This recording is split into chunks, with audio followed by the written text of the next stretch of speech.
sing this song.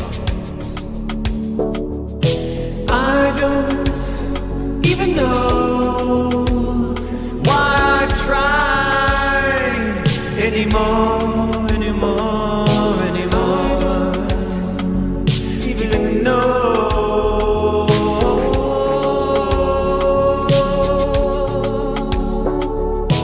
I don't even know why I try anymore.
Even anymore.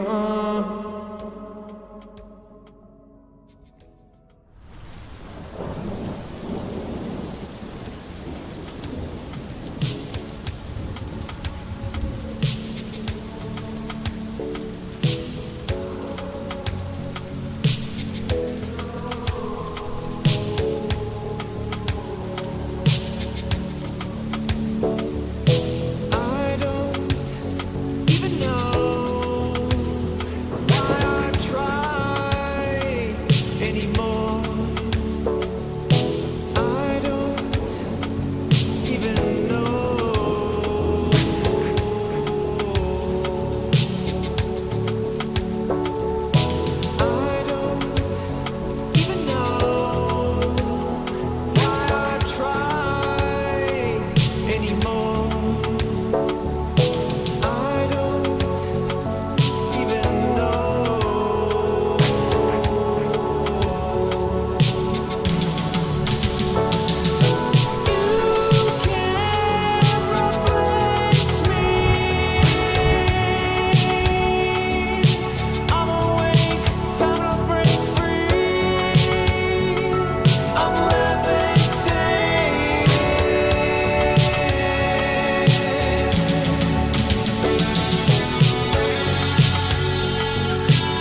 Now, normally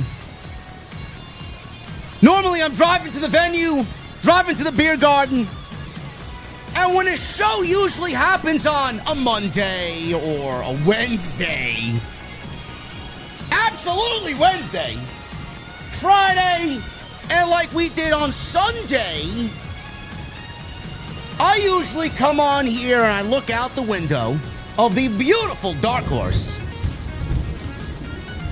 and I yell boring as loud as I can into the New York night.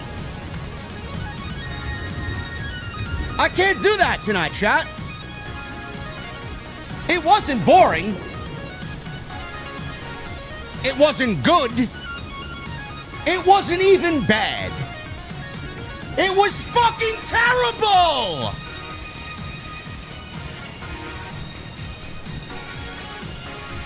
It was terrible!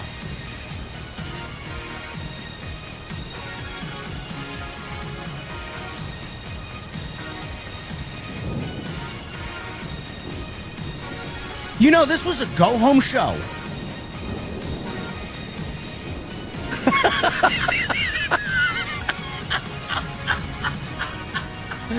This was a go-home show! This was a go-home show! Oh. You all should stay home!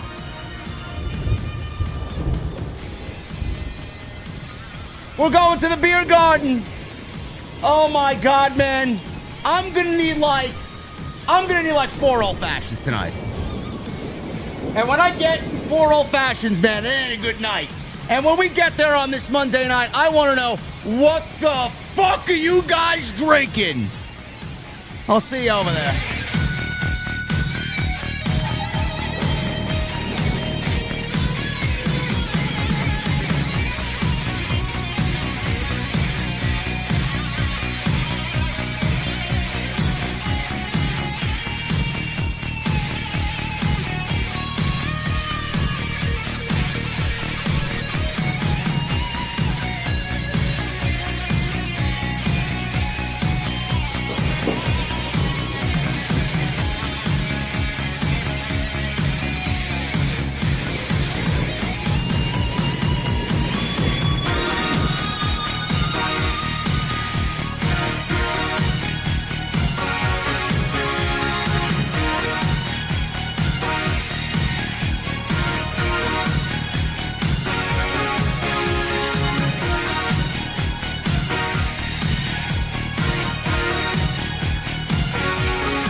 WWE has failed creatively.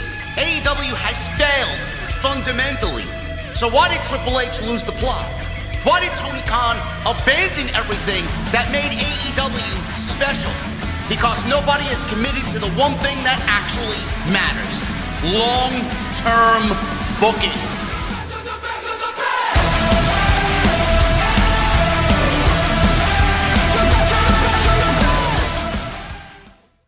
What is going on, guys? Thank you so very much for joining me right here on Off the Script. This is your Monday Night Raw post show for July 27th, 2026. I'm your host, JD from New York, as always, and the wheel is fucking up. I always have the wheel up. Gotta set the wheel up. I got worse production issues than WWE, apparently. I am JD from New York. Thank you guys so very much for joining me here on this Monday evening. Wherever you may be, this is the official Raw review here on Off the Script. Oh, God.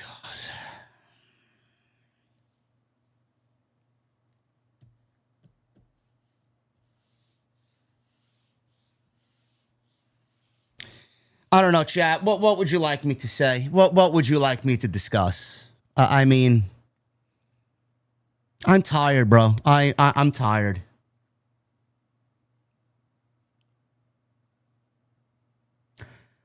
I don't know how you have a microphone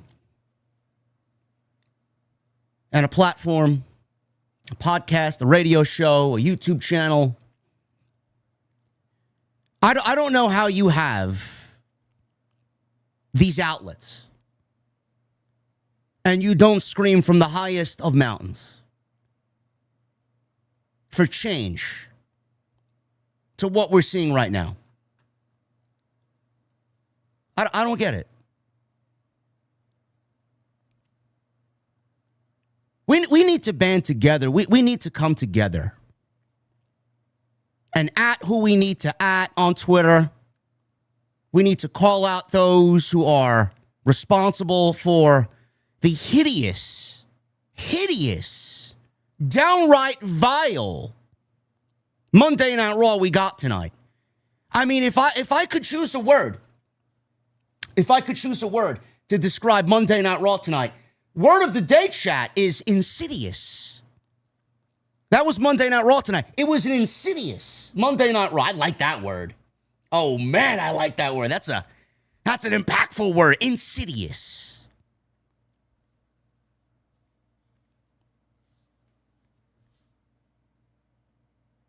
This show is fucking terrible.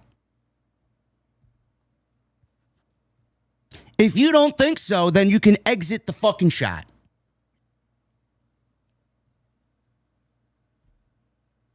This show is fucking terrible.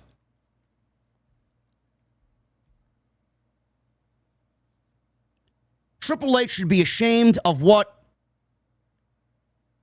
was produced tonight. Triple H should be ashamed that his name is attached to this in the ending credits. If I saw my name at the end of this show in the closing credits of the show, I would actually want to fucking bang my head against the table he was sitting at.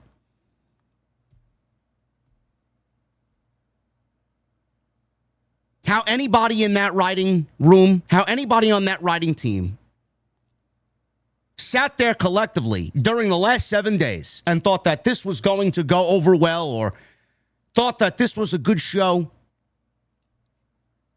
I don't know their names. I don't want to know their names. I don't care who they are.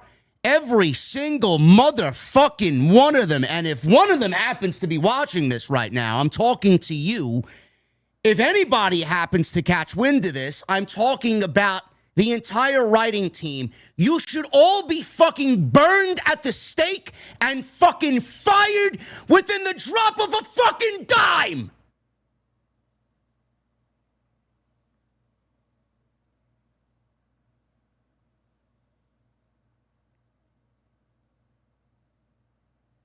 Good men and women lost their jobs 90 days ago that are just now becoming free agents.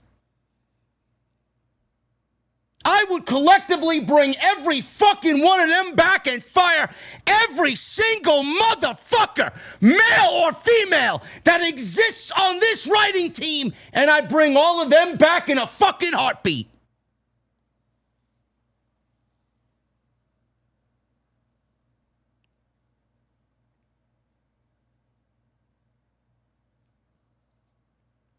The only thing Triple H cares to do nowadays is put on a fucking show for WWE Unreal cameras as he sits there like a fucking geek wearing his black leather jacket thinking he's back in the DX days. This is all a comedy show to them. This is all a fucking comedy show to them. This is all a play to them. This is all pretend to them. While they make more money hand over fist and ruin the fucking product week by week, month by month, day by day, and rape our wallets more and more every single fucking week, it's a fucking joke to them.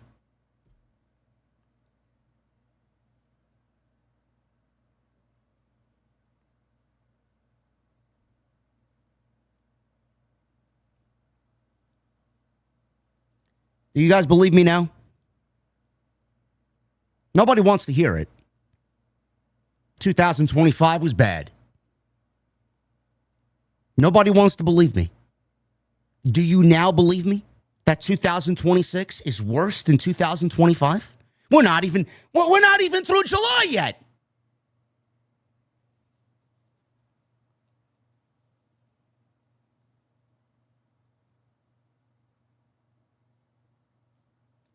Bro, we are living in some dark times right now. WWE is absolutely fucking, they are, with what we saw tonight, they may be the worst professional wrestling promotion on the face of the fucking planet in this very moment, on this very night, after that very segment that we saw tonight.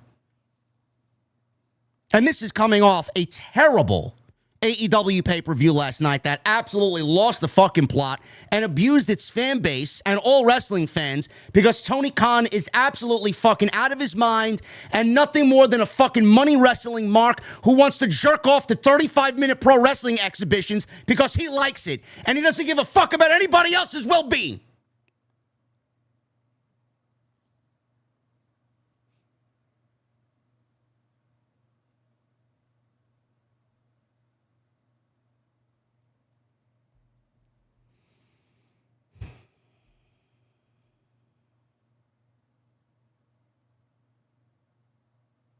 I sat here Monday after Monday for years. For years. Watching Vince McMahon burn this company to the fucking ground. Little did we know he was a sexual deviant and a rapist and a sex trafficker behind closed doors. Burning this company and this show to the ground. In 2019, producing some of the worst television that I think all of our collective eyes laid eyes on.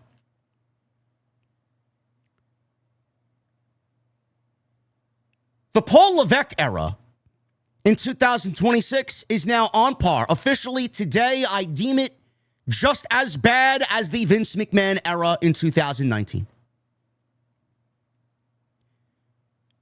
We are at the point of no return, chat.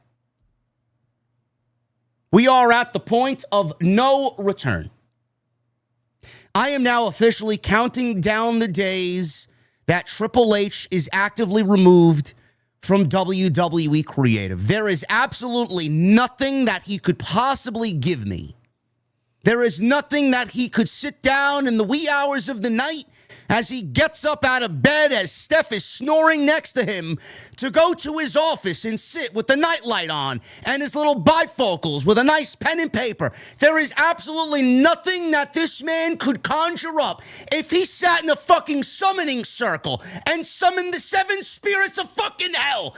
There's nothing he can do to get me to believe he can save this dying, terrible, vile, awful product from where it currently sits right now. There is nothing he can do.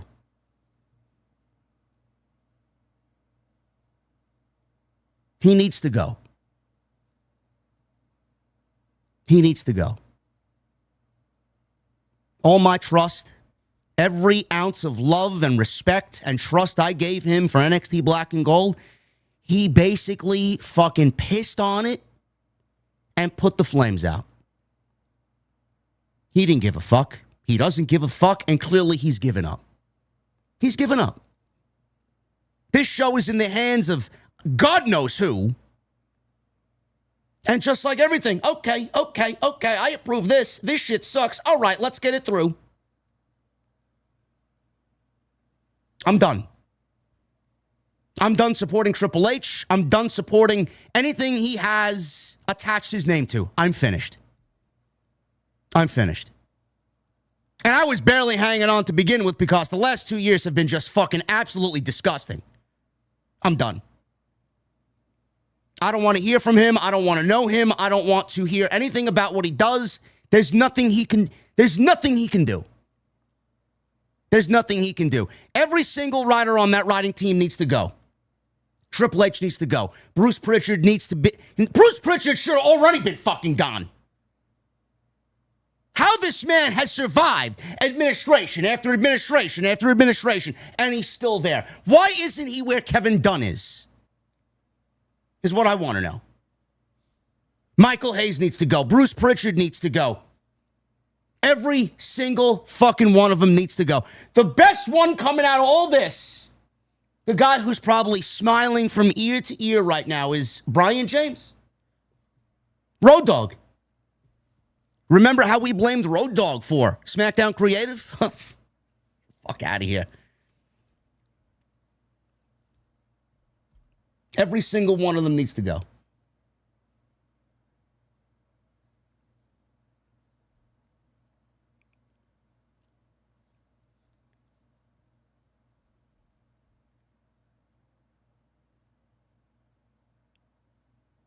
What should I start with? Danhausen?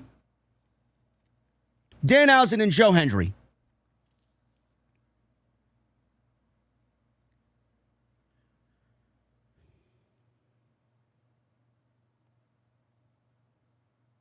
After SummerSlam, Danhausen needs to be minimalized. He needs to be minimalized to maybe 30 seconds of on-air time, if not zero. Danhausen needs to be a mascot for WWE outside in the real world, doing public relations in his own weird, kooky way, driving ice cream trucks around and fucking cursing people in public and signing T-shirts or whatever the fuck they got this little moron doing. Get him the fuck off of television! Get him off television. I've never been more disgusted with something in my entire fucking life. This shit is fucking utter ChatGPT, fucking childish fucking slop. Get it the fuck off of TV. I don't give a fuck if your kid likes it. I don't give a fuck if you're a grown adult who goes out and buys a $40 Danhausen New York Knicks t-shirt. I don't give a fuck. If Danhausen is going to be the fucking best man at your wedding and curse your marriage for all eternity, I don't care. I don't care. Get this guy off of my fucking television screen. If I have to pay real human monies to never see him again, I would do that 10 times over.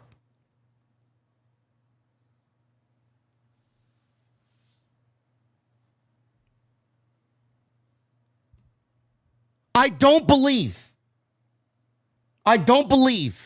that this story, if we can even call it that, I don't believe this pro wrestling angle that we have going into SummerSlam has gotten more on-air time than legitimately every other feud that is taking place, every other match taking place at SummerSlam. Every single week. They dedicated a whole Saturday night's main event to fucking Danhausen.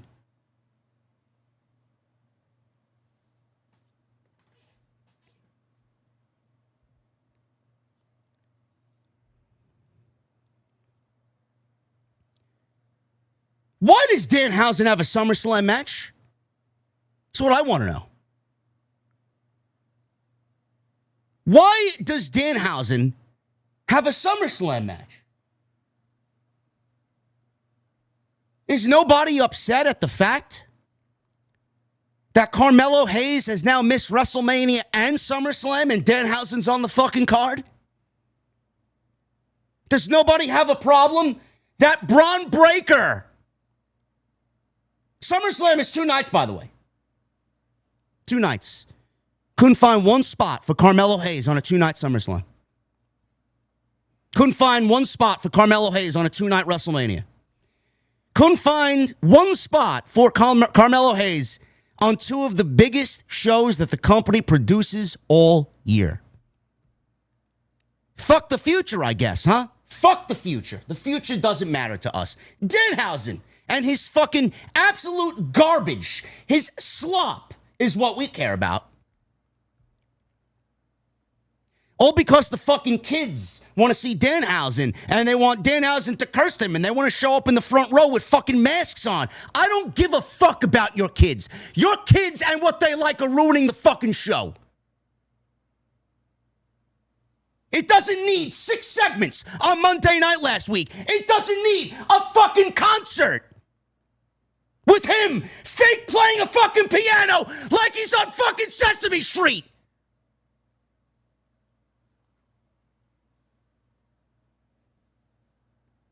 Danhausen is on SummerSlam and Carmelo Hayes is not. How does Danhausen have a SummerSlam match and Bron Breakker does not over 2 nights? Can someone answer me that question? Weren't we told and beaten over the head with it that Bron Breakker is a future WrestleMania main eventer? On what fucking planet? Certainly not Earth. For what company? Certainly not WWE. When I see Bron Breakker standing there next to the rest of the fucking losers in the division, he looks soulless. He looks like death. He would rather be anywhere else but in that moment. How does Danhausen have a SummerSlam match and Bron Breakker doesn't? Why? Why?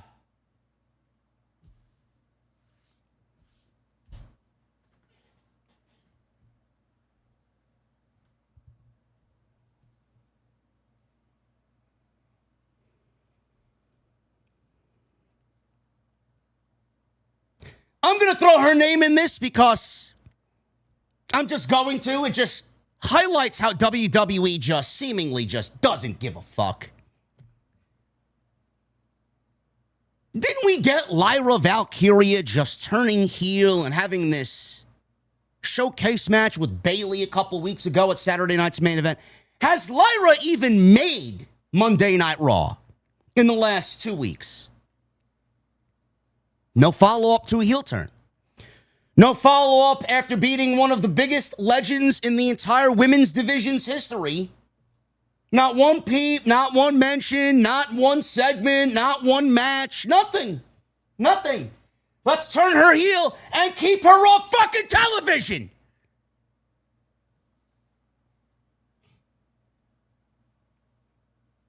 How am I supposed to care about what she's doing if she's not on television?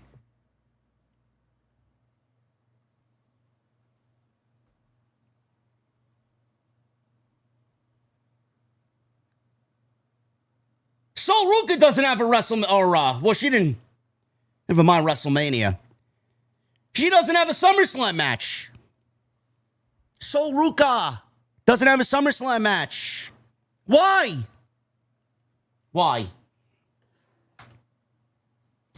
All these people don't have SummerSlam matches, but Danhausen has a SummerSlam match. Dominik Mysterio and the Judgement Day thankfully saved us from one of the worst segments maybe of all time, where they attacked Danhausen and who came out, chat? What was his name?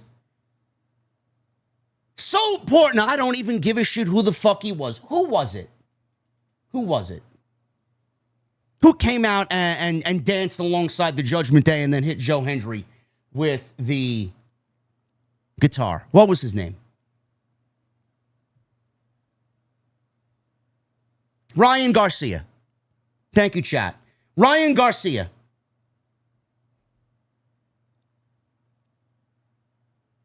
Why is it that every time WWE goes to Los Angeles, we have to be bombarded with celebrity Netflix, Zuffa boxing fucking slop? Why? Did we really need Ryan Garcia in the segment tonight? Who asked for that? Who asked for him? Who asked for this entire fucking segment to begin with?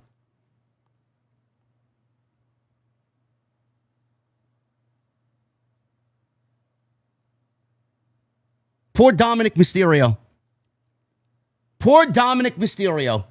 This guy is the face of AAA. As mega champion, this guy was the biggest fucking heel, not only in WWE, but he had heel heat that rivaled MJF. Dominik might have been the most hated heel in all of professional wrestling. He was cool. He was what every guy wanted to be. He's with Rhea Ripley, and he's with Liv Morgan, and he's in the Judgment Day, and Roxanne Perez, and he's around all these beautiful women. He was legitimately the coolest fucking guy. Feuding with John Cena last year, going into Survivor Series, trying to get back the Intercontinental Championship. If anybody has had a worse year in WWE, it is Dominik Mysterio. So again, I ask chat, is WWE in the zone of, or in the mindset of building for the future? Dominik Mysterio, buried. Bron Breakker, buried. Blake Monroe's been called up for 6 weeks now, hasn't thrown one fucking punch in a ring with an official bell ringing. Don't know what's going on there. Sol Ruca lost the Intercontinental Championship after 57 days. Rey Fenix, nowhere to be found. Half a SmackDown roster that's fucking buried somewhere, and I don't know where the fuck they are.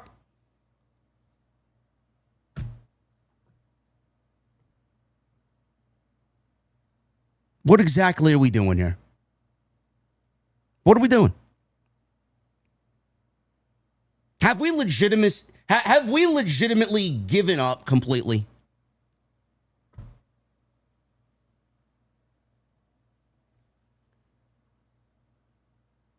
So from all this comedy nonsense and all this Sesame Street slop tonight that we got with Joe Hendry and Danhausen, poor Joe Hendry.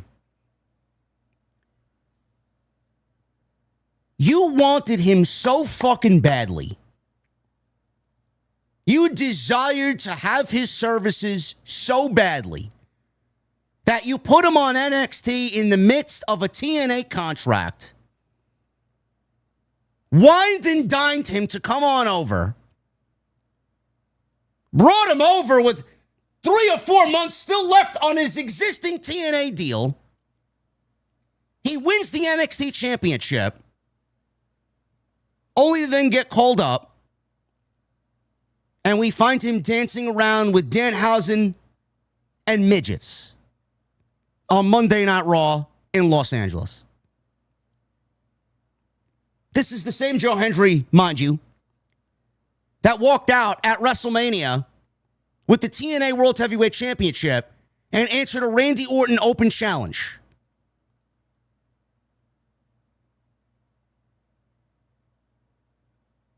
So, excuse me when I ask, why did you want Joe Hendry so badly if this is the best that you're going to do with Joe Hendry? Am I expecting Joe Hendry to be the next coming of fucking Stone Cold Steve Austin? Am I expecting him to rekindle his magic and his hot streak going back a couple of years in TNA where he became a viral sensation? No. Am I expecting him to become the WWE World Heavyweight Champion and beat Roman Reigns for the title? No. But I have to seriously ask, why the fuck did you want him so badly on Monday Night Raw if this was what you were going to do creatively with Joe Hendry? How does this make Joe Hendry a valuable asset to the fucking show?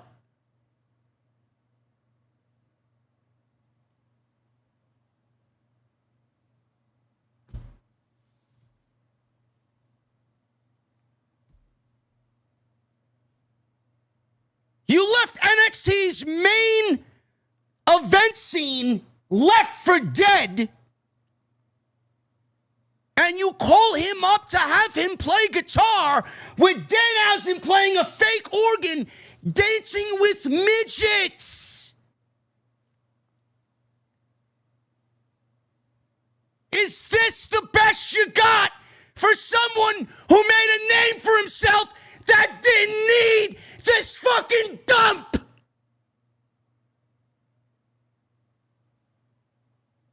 He would have been better off literally anywhere.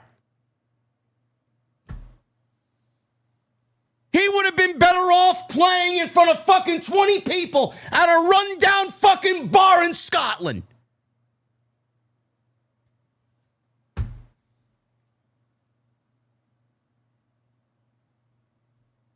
Instead of cultivating talent and showing the talent that you appreciate them and value them. You wanted him so badly, and you made him more annoying and worse than Elias.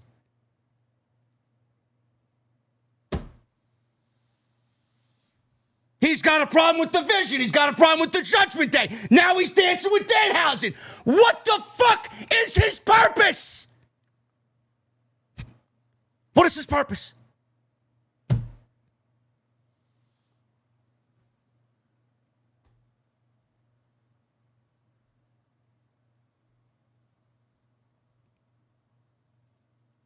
So after all that,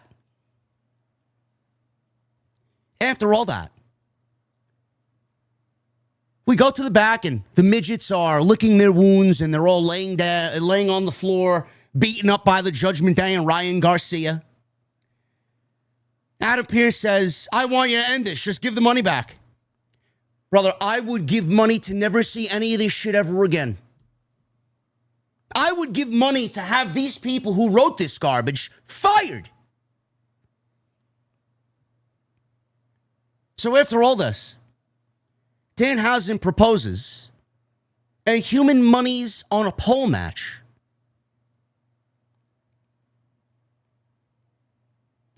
Let me repeat that. Danhausen proposed a human monies on a pole match.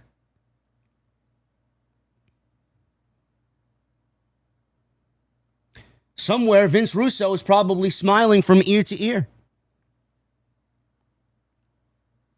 Triple H paying Vince Russo a little homage tonight with this creative move for SummerSlam. The only thing that should be on that poll is Triple H's termination papers. It's the only thing that should be on that poll. Human monies? No. Triple H's termination papers should be the only thing hanging from that poll.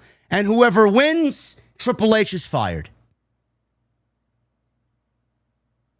So he's got 0% chance of survival.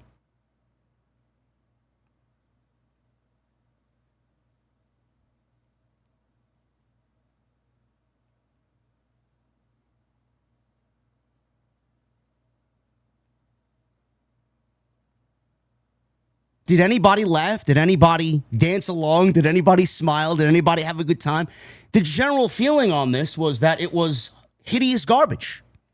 I'm genuinely wondering if anybody in WWE Creative thought this was good television. I even tweeted Triple H tonight. I'm like, brother, what the fuck are we doing here, man? What are we doing? This is the same guy that sat at a creative meeting with some of the best minds in the business while he took over the entire wrestling world with some of the best stories and some of the best in-ring action and some of the best characters that we've seen in this modern era. And you mean to tell me that Triple H is okay with the fucking garbage that we're getting today? Either Triple H has completely been abducted by aliens, or he's just completely fucking terrible and has thrown in the towel. Or Vince McMahon somehow has weaseled himself back into creative, and what we're seeing is a byproduct of Vince McMahon.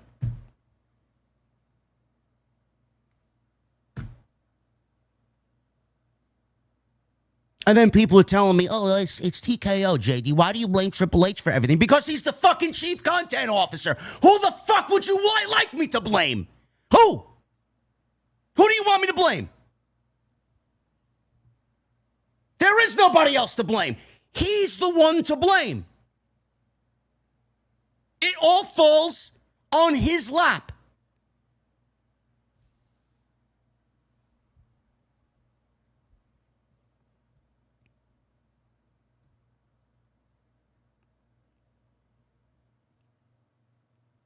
Brock Lesnar and Oba Femi. They had a segment today that was labeled a weigh-in. Triple H was there moderating this weigh-in. He was already in the ring with Adam Pearce. There was a scale in the middle of the ring. Clearly, they aura-farmed Oba Femi's entrance.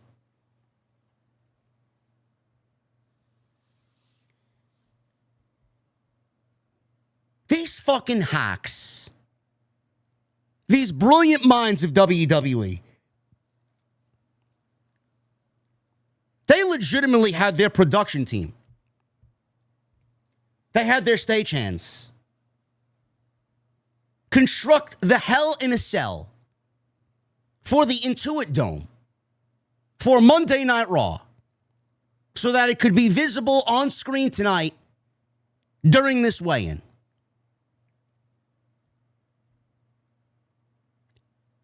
As far as I'm concerned, you gave away half of the fucking mystique about why we're watching on Saturday. Why did you waste everybody's time, including the people that put this thing together, for this weigh-in, when it did absolutely nothing to enhance anything about what we're going to see on Saturday? They legitimately had their production team put this thing together for this segment, which they labeled a weigh-in, and only one of the combatants actually weighed himself.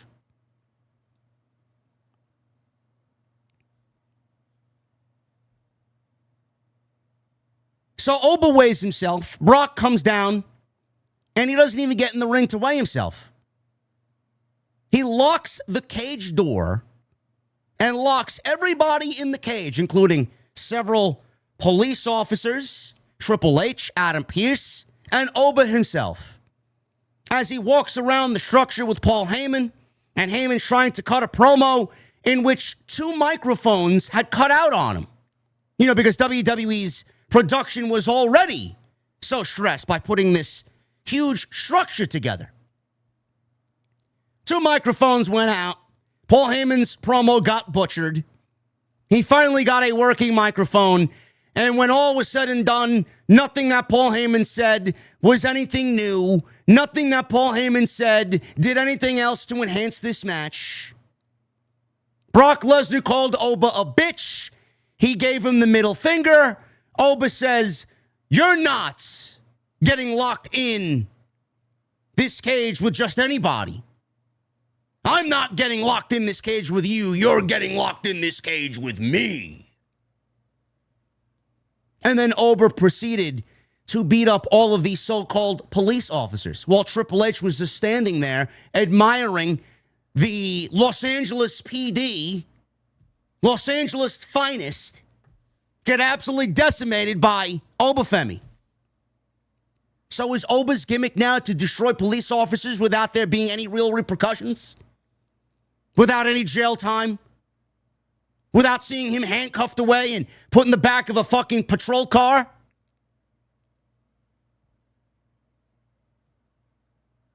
He weighs himself as 302 pounds. Brock Lesnar supposedly weighed himself in the back, and he's 303 pounds. Of course he is. 33. Thanks a lot, Masonic Paul Heyman. I see you.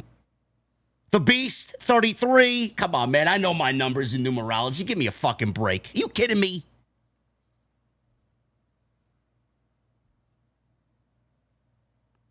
What did this segment do? What did this segment accomplish? Did they do anything different? Did they give you any more juice or excitement to this? What the fuck was the point? It's like, oh, look, we got a Hell in a Cell. Everybody get excited. If I don't see fucking blood, if I don't see fucking steel doors broken, if I don't see them both on top of the cage, you can kindly suck my dick. Watch it go 6 minutes and then right into an 8-minute commercial break on ESPN Unlimited. Fuck out of here.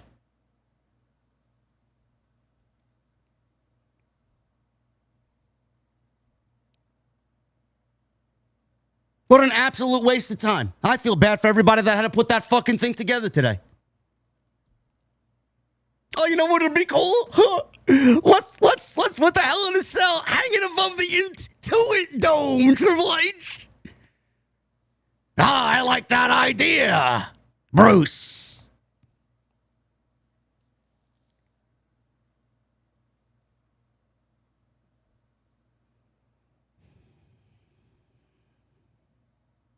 Sol Ruca. She lost the Women's Intercontinental Championship tonight after 57 days. Her only title defenses were against Lyra Valkyria and Raquel Rodriguez. That was it. She beat Lyra and she beat Raquel.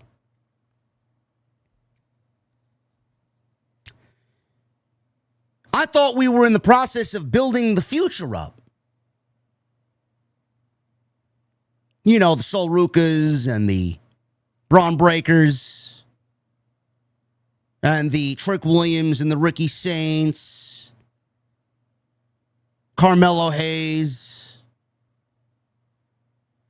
6 or 7 other fucking people that aren't on my television screen right now, but fucking Danhausen dancing with fucking 6 midgets are, playing a fake organ.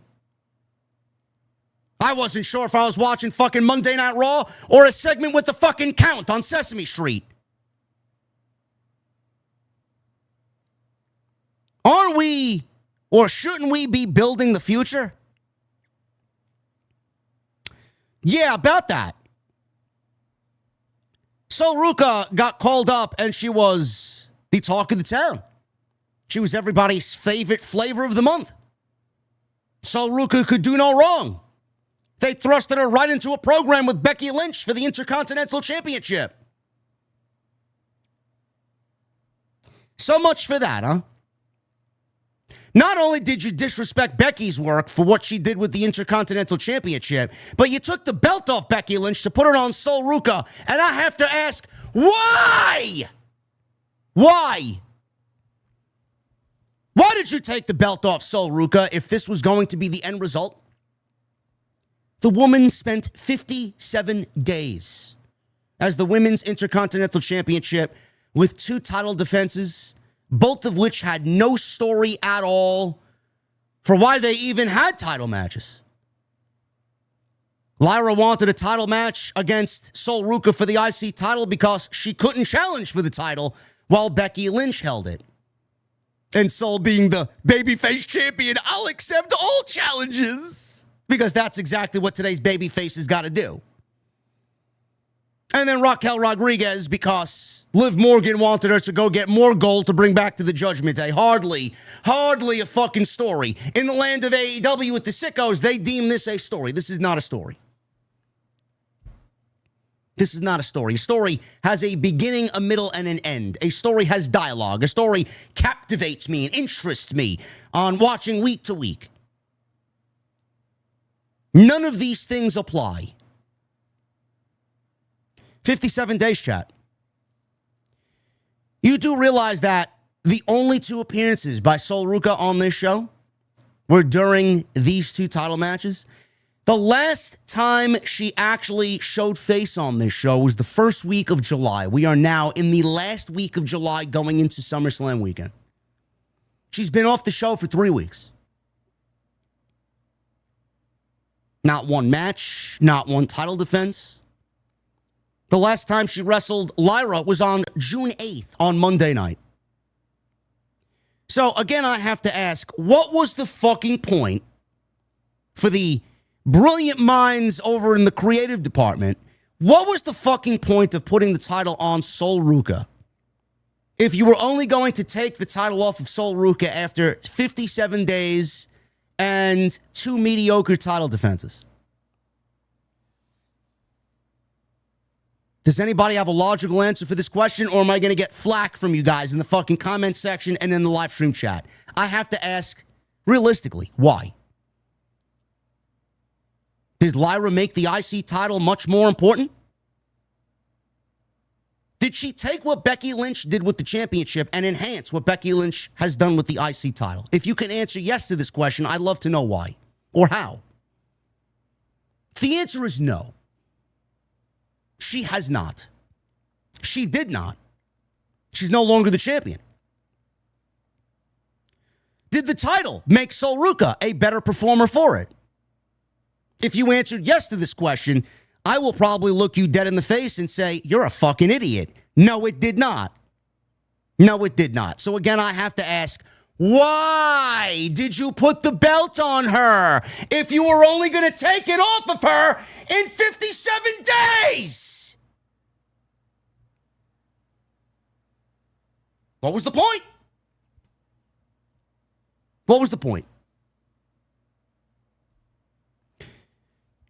You know, we need to do away with people coming up and getting thrust into championship opportunities and, worst case, winning the championship. Do you want to know why she won the Intercontinental Championship? Because the creative team fucking sucks dick. That's why. They had no plan. They had absolutely no vision for Sol Ruca when she got called up. So let's do everything we can to get her in the ring with Becky Lynch, and then we'll just give her the title. Who gives a fuck? The titles don't mean anything. But they should. But they should. Some future, huh? Did Sol Ruca need the championship? It's also a genuine question. Did she need the championship? Did she need the championship to be looked at as legitimate in the eyes of the fans? Why would you want to belt somebody immediately after getting called up from NXT when this specific individual has only been doing this for 3 years? If she's in it for the long haul and you think she's legitimately going to be the future of the women's division, what is the rush to put championship gold on her? So not only did you ruin everything Becky Lynch did for the title because you put it on Sol Ruca, who did fuck all with the title, not only did you rush someone up to the main roster when they clearly weren't ready, put a belt on her to make her feel important, none of it really mattered to her because the fans were falling in love with her to begin with.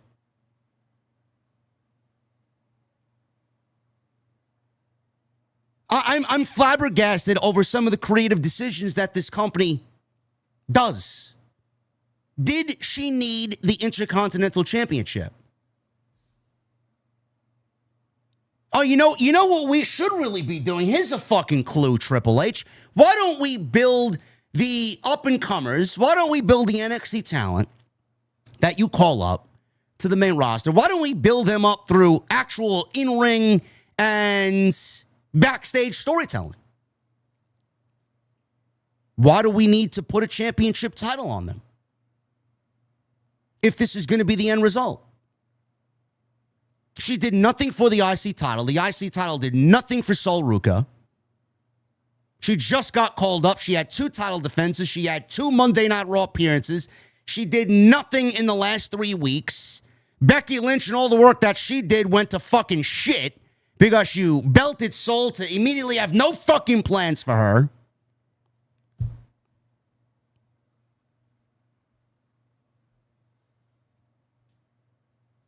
Now Raquel Rodriguez is the WWE Women's Intercontinental Champion, and she may have a broken nose to boot. The Judgment Day will continue on. The Judgment Day slop will continue on. Chat, this was one of the worst Monday Night Raws in the last 10 years. This was by far the worst Monday Night Raw of the entire year. I don't know where you're consuming your podcasts. I don't know where you're consuming your wrestling content, but I very much appreciate that you're here. I don't know who you are listening to, but I guarantee you would be on the shadow of a doubt. They are not complaining about the shit that I'm complaining about now, maybe outside of a couple of people. When you listen to Busted Open Radio and WWE Radio on Tuesday morning, are they going to go over anything that we just talked about in the tone that I took here tonight?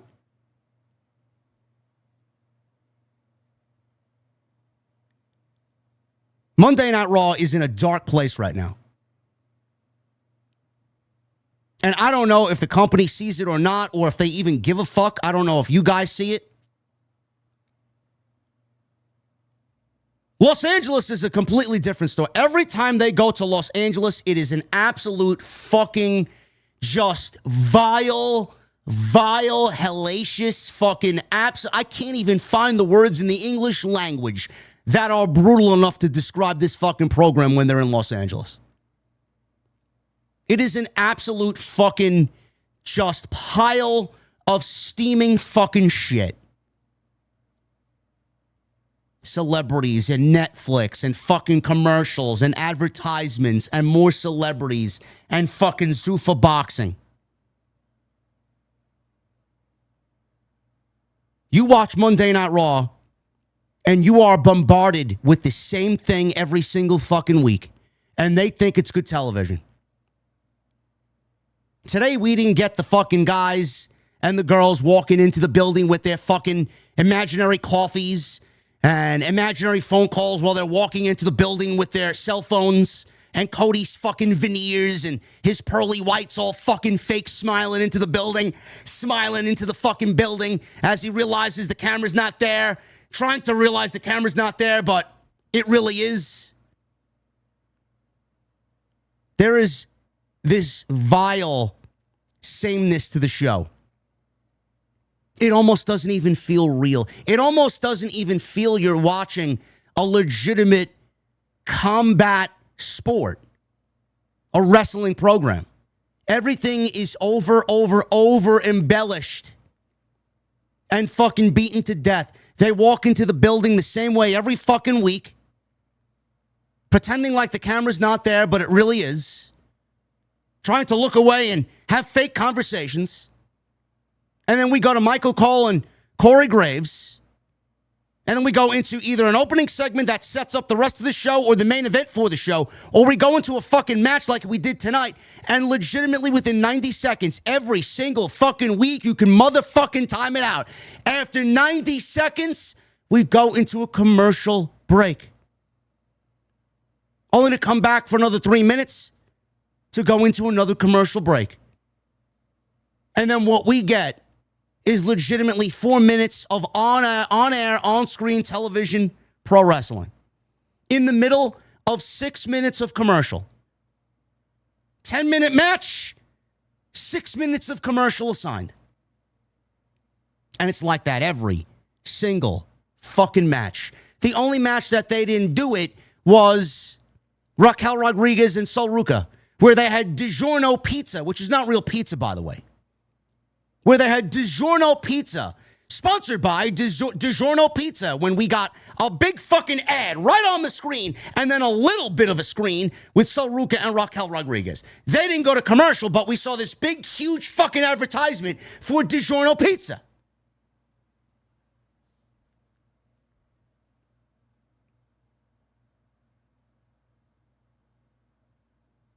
Every match. Like clockwork, you know when they're going to commercial. Within 90 seconds, every match commercial. Come back 3 minutes into another commercial. Round out the next 3 minutes onto the end of the match. I don't know who is putting the commercial spots where they are assigned. I don't know how many commercials this fucking show needs. I don't know how many they are programmed to give us every single week. But you are absolutely ruining the fucking experience to a point where this show doesn't even resemble a fucking television show. I'm watching 1 hour and 30 minutes of fucking commercials and maybe 20 minutes of actual pro wrestling. Maybe. I don't know how many minutes of pro wrestling we got in the first hour. If I was a betting man, I would say we got less than 18 minutes of pro wrestling in the first hour. Literally everything else was a fucking commercial or a video package about Seth Rollins and Roman Reigns that nobody gives a fuck about. Nobody cares about the fucking Shield. We don't care, bro. We don't care. And then I gotta see a fucking vignette for Hell in a Cell. And then I gotta see Liv Morgan talking about EO. And then I gotta see EO talking about Liv Morgan. And then Liv Morgan is doing a fucking autograph signing for some Cricket Wireless garbage. Bro, I don't give a fuck! don't care what happened at Fanatics Fest last weekend.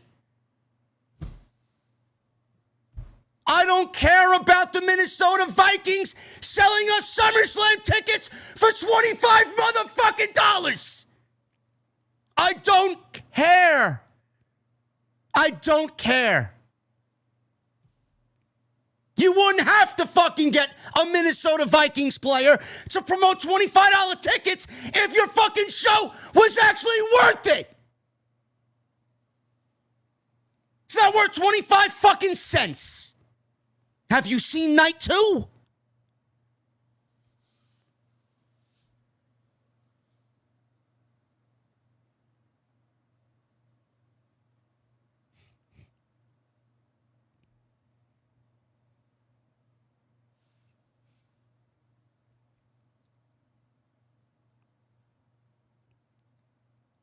Vince McMahon selling the company to TKO has killed the fucking company beyond recognition. There is such a dreadful feeling watching this show. We are legitimately at the point of no return. There's nothing that anybody can do to save us from this garbage. Vince ain't saving us. Dwayne ain't saving us. It's over. It's over. They are locked into Netflix for the next 5 years. 5 years. We got another 3.5 years of this shit on Netflix. Guaranteed. It's at that point that Netflix can say, you know what, I'm out. They have the option to not renew. They have the option to not renew. I pray to every God that's looking down upon everybody in this fucking chat room tonight that Netflix doesn't renew Monday Night Raw. If this is the way the show is going to be presented every fucking week, what is the fucking point of watching the actual on-air product? What's the point?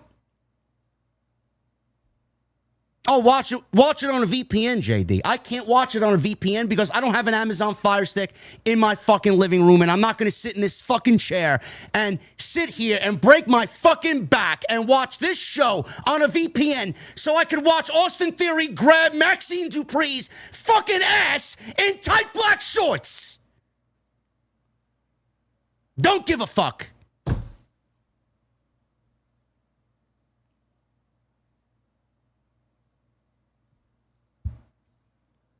Monday Night Raw is finished. It's worse now than it was when we first started this whole Netflix adventure. SmackDown's been lost at sea, and I hope it fucking drowns. I hope there's no rescue team to come and save it. I hope the whole fucking brand drowns.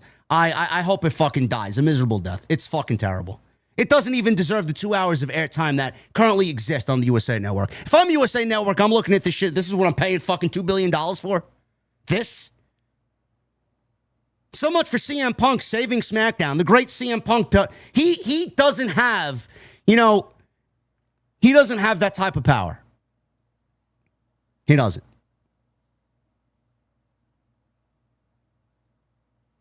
NXT is shit. Saturday night's main event has been absolutely fucking ruined. It's in pieces. I don't know what the fuck it is. They did away with everything that made Saturday night's main event unique. And now it's just WWE corporate event. That's all it is. Another fucking cheap way to sell tickets to fucking unsuspecting idiots who willingly give this company your hard-earned money. These PLEs... Bro, if you are expecting SummerSlam to be a make good for WrestleMania, you are going to get your 6 and 7 minute matches and 8-minute commercial breaks in between, and you're going to fucking like it. Because ESPN is also probably pissed the fuck off with WWE to a point where they realize they spent too much money, and Nick Khan conned them out of all this money. So they're going to advertise you to death and try and recoup as much money as they can back on this failed endeavor called WWE. The people running this company,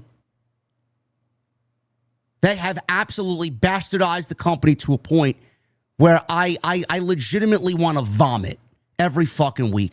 To see Joe Tessitore and Seth Rollins and segments on ESPN being talked about like they're legitimate fucking sports. Bro, nobody on ESPN gives a flying fuck about Roman Reigns and Seth Rollins and the 12-year history that exists between them. Nobody at ESPN gives a fuck about SummerSlam. Nobody gives a fuck at ESPN about what WWE is doing. To see replays like they're the PGA and fucking the NFL and the MLB and FIFA. Bro, you aren't even a blip on their radar, bro. For you to act like you are in the same league and you belong there, us wrestling fans don't want that. We never wanted that, and we don't give a fuck about that. We just want our pro wrestling with characters and stories. This is what happens when multi-billionaires sink their evil fucking claws into anything that makes them money. They're living large. They're living financially fucking free for lifetime after lifetime for lifetime after lifetime. Buying super yachts and fucking mansions and taking out fucking 30,000 shares in stocks to do God knows what with. Meanwhile, the product that we ingrain our life in, the product that we dedicate our life to, the product that we find escape in, you ruined it. You ruined it. Because Nick Khan needed another fucking Maserati in his garage. Because Ari Emanuel needs another fucking high-end hooker to come on over late night to fucking do God knows what.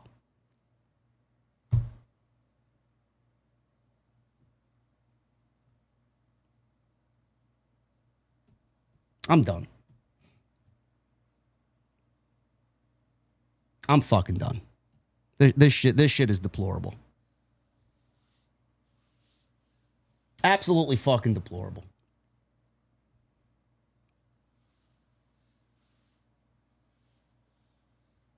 They've gotten us to a point where we're watching SummerSlam this weekend. I don't even trust WWE to put on SummerSlam in the way that we remember SummerSlam. They have everybody dreading.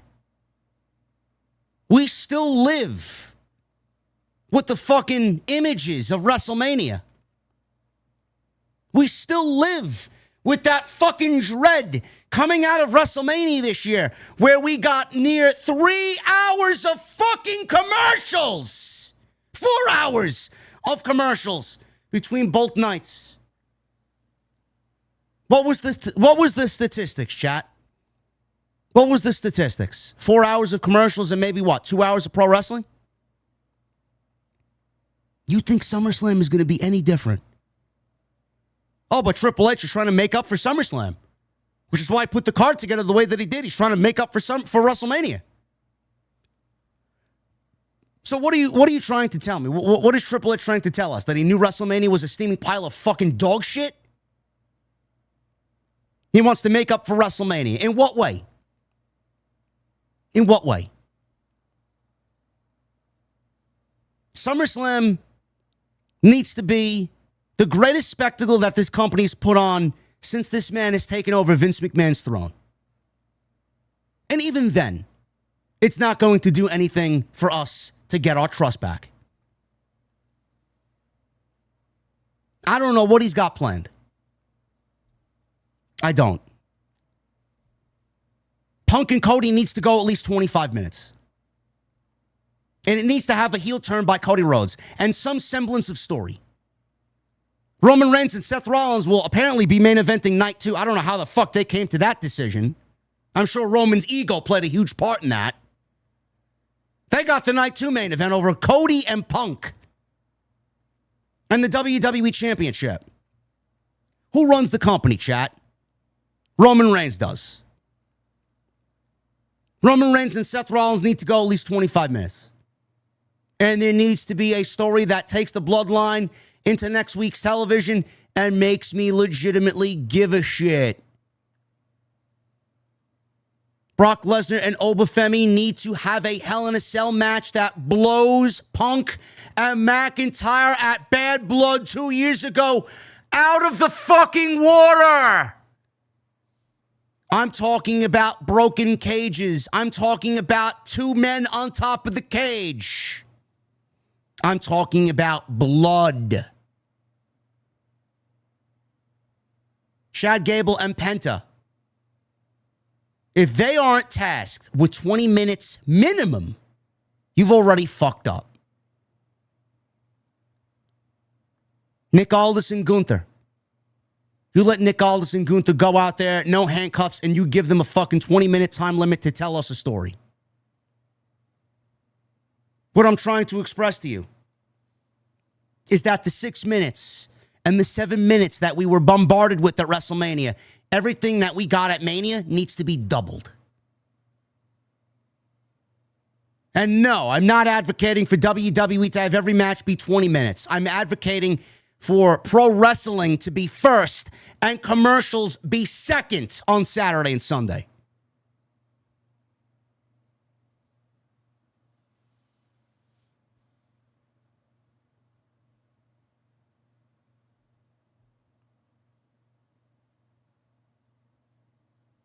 Nothing will change. I could sit here and voice my opinion in front of all you people, and nothing will change. I can tweet Triple H, nothing will change. We can rant, bitch, rave, moan, complain. We can fucking... We can put petitions together and fucking social media fucking band together and just say, fuck WWE and fuck TKO. Nothing will change. Nothing will change. I genuinely don't even want to go over this show. I don't. There's nothing that happened on this show that is even worth my time talking about. Bron Breakker and Austin Theory. They beat Otis and Tozawa. Apparently they wrote Otis off of television. Why? I don't know. SummerSlam could have used a 7th match per night. But apparently, they wanted to get this match out there today and not at SummerSlam, which then leaves, theoretically, Bron Breakker off the SummerSlam card. How you have a SummerSlam 2-night show and then not feature Bron Breakker, who was, for months, heralded as the next big thing and a future WrestleMania main event guy for years and years and years to come. Can't find himself on SummerSlam night 1 or night 2. And who exactly is leading division? Is it Bron Breakker? Is it Austin Theory? Or is it Austin Theory and Maxine Dupree? I can't tell. Who exactly? They wrote another tag team off television. This is another question that boggles my mind. They wrote Otis off television, leaving Tozawa without Otis. Who exactly is coming on in to battle the vision for the Monday Night Raw Tag Team Championships? There are no other teams there. You're legitimately looking at a division. This is another fucking problem in this company that they just refuse to acknowledge. Where is the tag team division? There are no teams left. Otis and Tozawa, now gone because Otis was written off television. The Street Profits, they lost the titles a couple weeks back because I'm assuming Bianca Belair is about to give birth and Montez needs to be home with his wife. Angelo Dawkins' wife is also pregnant, so he needs to be home with his wife. They moved the War Raiders from Monday night to Friday night with no fucking word at all as to why that happened. Then they moved them down to AAA, had them win the AAA Tag Team Championships, brought them back to SmackDown, and now apparently they're feuding with R-Truth and Damian Priest, who aren't even a real fucking tag team.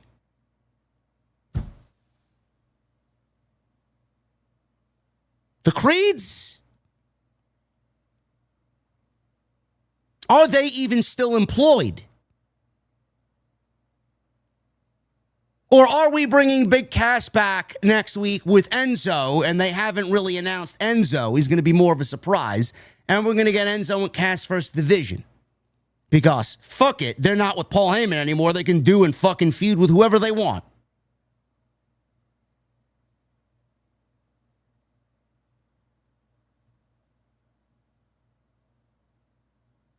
Javon Evans and Rusev wrestled. What was the point of the match? It wasn't a bad match. But what was the point? Was there anything on the line? Do wins and losses matter?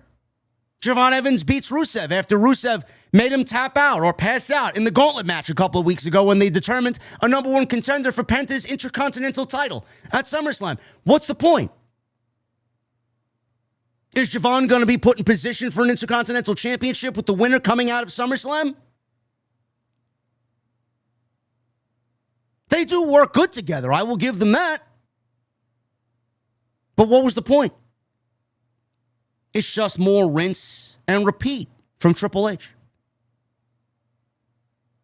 Ethan Page and Rey Mysterio. I feel like we've been here and done that again and again and again. What's the point? This women's division doesn't even exist anymore. It's just Liv Morgan and Raquel Rodriguez and Roxanne Perez. No Bayley, no Lyra, no Stephanie. Where is everybody? Io. Do no other women exist on this show? Asuka's gone. They fired Kyrie. Stephanie's hurt. They moved Rhea to SmackDown. Are we doing anything to fix the women's division problem? You're shorthanded in the women's division and the tag team division on the men's side, and you do nothing to rectify these issues. Why do I, as a fan, we as fans, call out these problems and WWE does nothing to fix them? Liv Morgan hasn't defended her championship since WrestleMania. Her first title defense will be on Saturday. For the first time since April, this woman is defending her championship. And by God, if she doesn't lose the championship, I will then question what Triple H is fucking doing even further. She doesn't deserve to be the champion. What good is Io going to do with the championship? What fucking difference does it make who the fucking champion is? Liv, Io, it's all going to be the same thing. Io was the champion last year, wasn't she? What did she do with the title then? Nothing.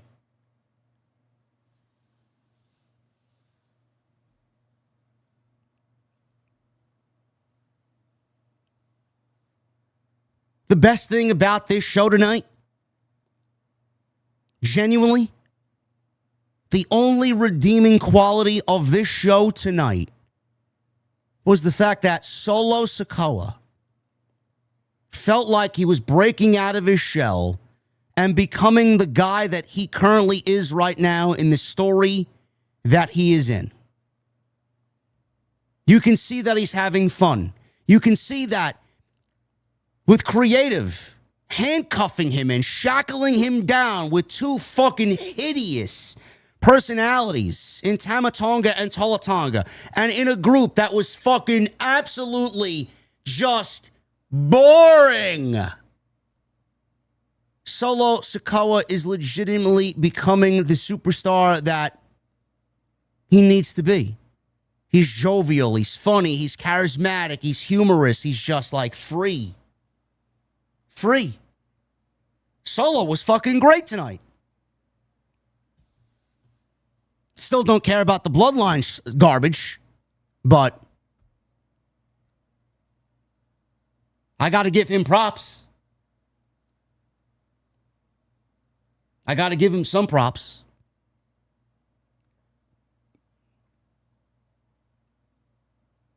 And then Roman Reigns and Seth Rollins. Did they do anything to get you more excited about their main event for night 2? How's the show going to go off the air with Rollins and Reigns? Is Roman going to win the match and hold the championship up? And then, yeah, we'll see on Monday. I'm still dumbfounded how they made that decision to have that main event night 2. The fact that they gave them night 2 means that something's got to happen. Something. Are we really looking at another show with Roman Reigns just saying, all right, is the one, man, acknowledge me, I'll see you on Monday? Maybe. I'll show up to work if I feel like showing up to work.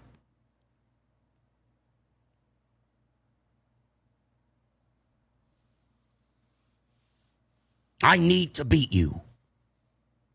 Didn't Cody just tell that to Punk? I need to beat you. You know what we need? We need a good show. We need a lot of things that we're not getting right now. I don't give a fuck what Seth Rollins needs. I need to beat you. Brother, you have more of a chance of opening up 10 coffee shops than you do beating Roman Reigns for the World's Heavyweight Championship. There's no way anybody believes Seth Rollins is winning the World's Heavyweight Championship. None. He stands zero chance.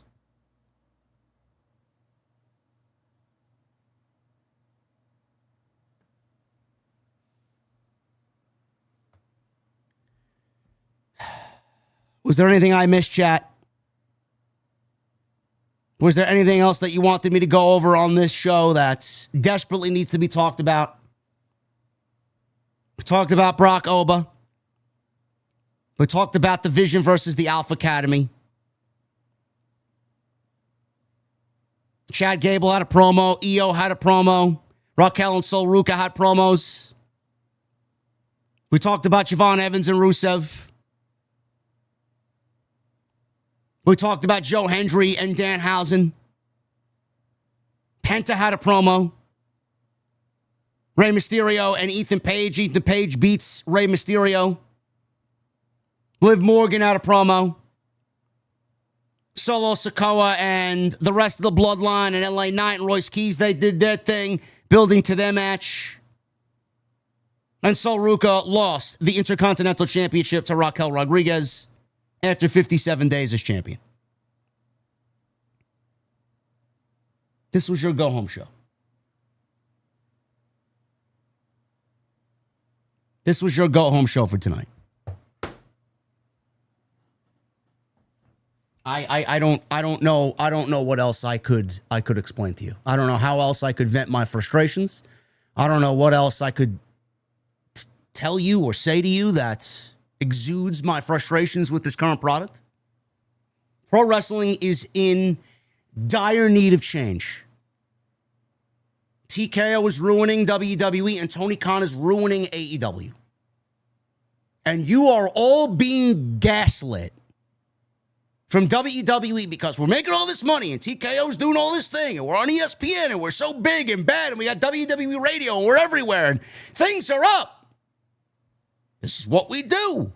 We tell stories. We tell movies. They're gaslighting you. Meanwhile, ticket sales are down. The creative is as worse as ever. The product on air is fucking absolutely vile. And then on AEW side, you're being bombarded with, oh, we've got great momentum, and this is the hottest that we've ever been, and the ratings are higher now than they were 2 years ago. Fuck off. Fuck off. All because the ratings are up doesn't mean it's a good fucking television show. All because you're making all this money, it doesn't mean it's a good television show. All because people are fucking stupid enough to buy tickets to watch your fucking Sesame Street slop doesn't mean it's good television shows. Doesn't mean it's successful. That means you got a lot of fucking motherfucking stupid people out there.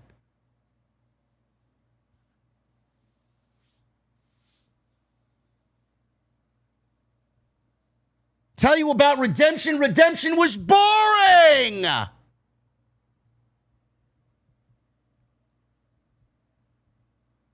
If I could fucking burn Redemption to the ground, I would have personally. And I would have watched it burn. I wouldn't even piss on the fucking flames to put it out.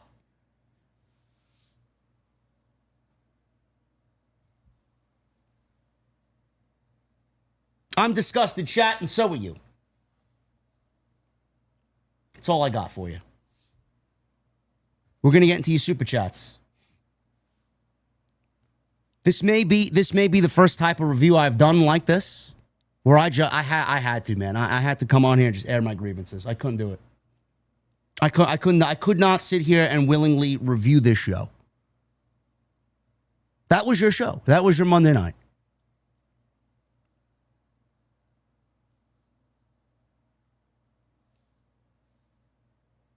Sad state of affairs.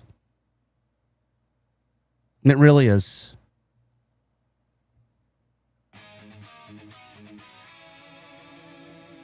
You guys killed it with the super chats tonight, man. I appreciate every fucking one of you, man. You guys are awesome. You guys are awesome.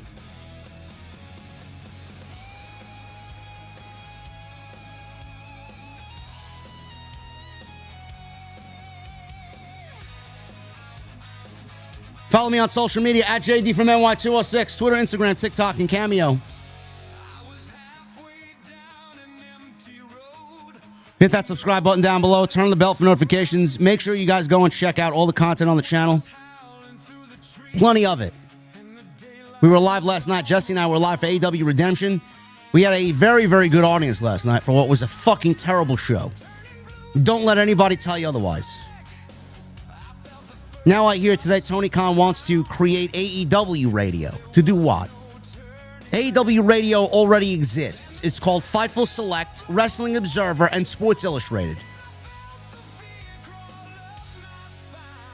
Does Tony think he's really doing the wrestling community justice by taking somebody with 100 subscribers so that they just talk about AEW specifically and glaze everything else that he does? You know who's got the #1 live stream in all of AEW right now in the IWC? Who's that? Who? John Alba.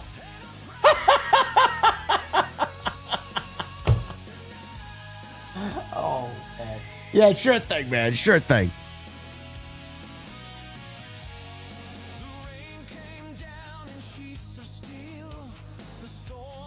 Tomorrow's going to be a big day. We got 2 Count with Coach, 11:30 Eastern. I can tell you right now, you fucking absolute brain rot fucking cretins, you ghouls. There's one AEW topic tomorrow, and that's how fucking awful Redemption was. So cry, bitch, moan, and complain in the chat that we don't talk enough AEW. You want to know the truth of the matter? When everybody talks about AEW, everybody's engagement fucking tanks because AEW fucking blows. Nobody wants to hear AEW talk. Nobody wants to talk about AEW. And nobody wants to talk about fucking 35 minutes of a fucking wrestling match with his 67 false finishes and fucking no-selling maneuvers. Who wants to hear about that? Nobody.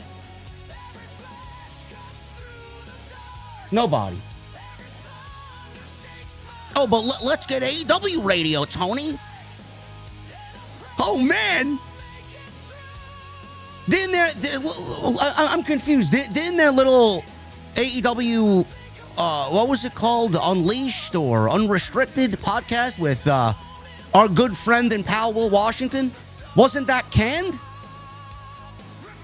Oh, so even under the AEW banner, Will Washington was a failed podcaster. Oh, man. Wow, man. I mean, color me shocked. Color me shocked. What are they going to do over there? That one failed, and you mean to tell me something like that's going to be successful? Sure thing, man. Sure thing. Fuck out of here. Coach and I are going to be busy tomorrow morning, 11:30, join us. And then the main event, 8:30 p.m. Eastern, me and the Solid Monster, Tuesday Night Titans. Oh, my God, we got a lot to talk about, man. We'll talk about AEW. We'll talk about Busted Open and WWE Radio. We'll talk about this fucking deplorable Raw. I don't know, did he go off tonight? Did Solid Monster go off tonight? Curious to see what he thought.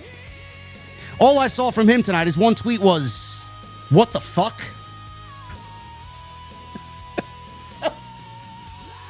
Oh my God.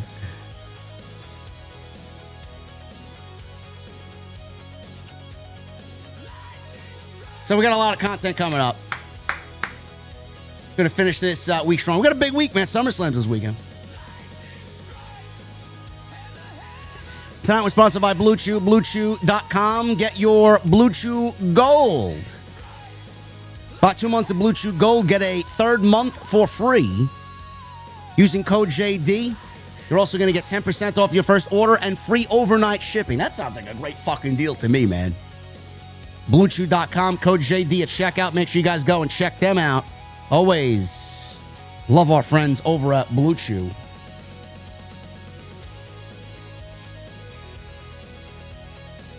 All right, let's get to the super chats. Let's get to the fucking wheel, bro. We got the wheel. Oh my God, man. Guys, I'm sorry the stream was abbreviated. I can't do it. I can't do it. I legitimately can't fucking do it.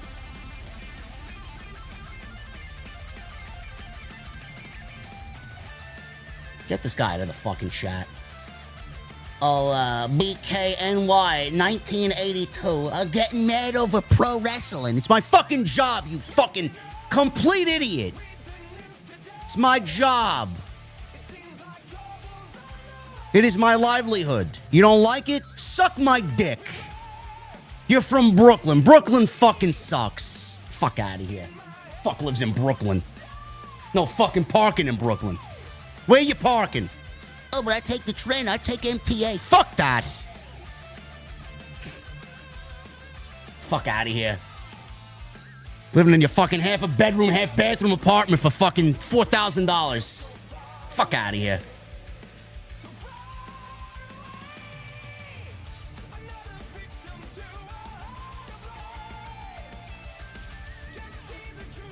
Start at the top here. Michael Krause with a $2 super chat. JD OTS, join the tap room. How you know? Let's go. Yeah.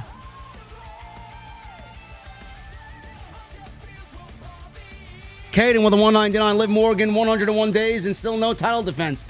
Has she beaten? Chat, has Liv Morgan now surpassed Jade Cargill?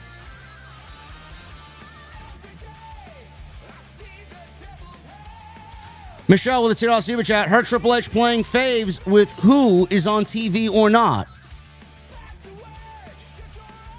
Well, Triple H is a fucking complete misguided fool. I don't know what we're doing now.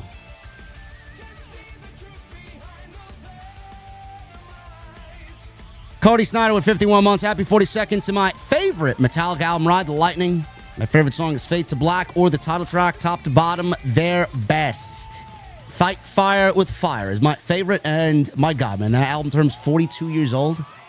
Bro, that makes me feel old, bro. That makes me feel old. Thank you, Cody. Also with a $5 super chat, my favorite Metallica song, period, is probably Motor Breath off Kill 'Em All. My favorite Metallica song is probably Battery and the Four Horsemen.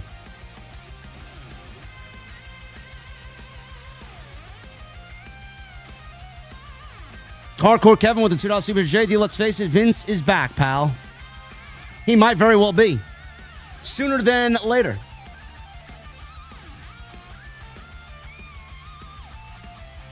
Michelle with the $2 super chat. Triple H booking like Vince McMahon. Boring, idiotic shit for dopes.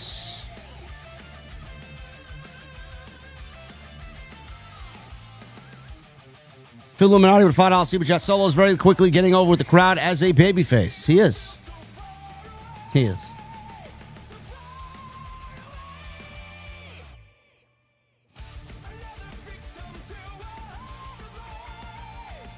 Richie V with a $1.99. Triple H saw redemption and said, hold my beer.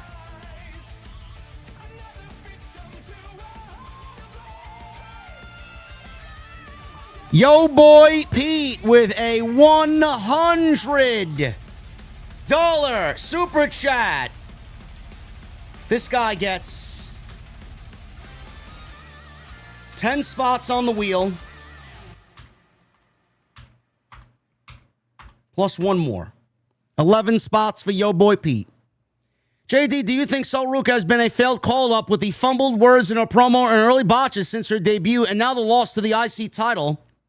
Seems like a where does she go from here situation in such a young career. Do I think she got called up too soon? Yeah. Yeah, I do. Do I think she was belted too soon? Yeah, I do. Do I think WWE is clueless on how to build new talent? Yeah, I do. Absolutely.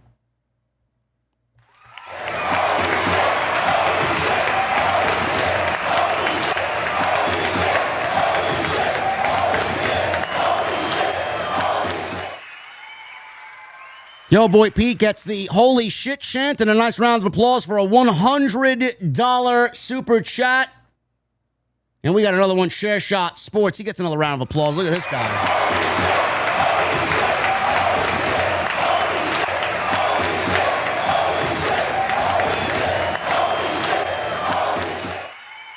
Share Shot Sports, I appreciate you, man, with the 100 bomb here. Hendry is out here being made to look like a clown. What is Paul thinking? No tag matches on SummerSlam, and looks like this Raquel Rodriguez match on Raw was our pre-show entree. Would love to have you on our prediction show. Keep speaking the truth, OTS for life. Brother, I barely want to talk about SummerSlam on my own show. I appreciate the invite, though. I appreciate your support. Thank you for being here. I don't know what they're doing with Joe Hendry. I really don't. There's no tag team matches on SummerSlam. There's 2 6-man or 6-person tag team matches and no legitimate tag team matches because they have no fucking division on either show. Not one division. It's ridiculous. Thank you, Chair Shot. Got to put Chair Shot on the wheel.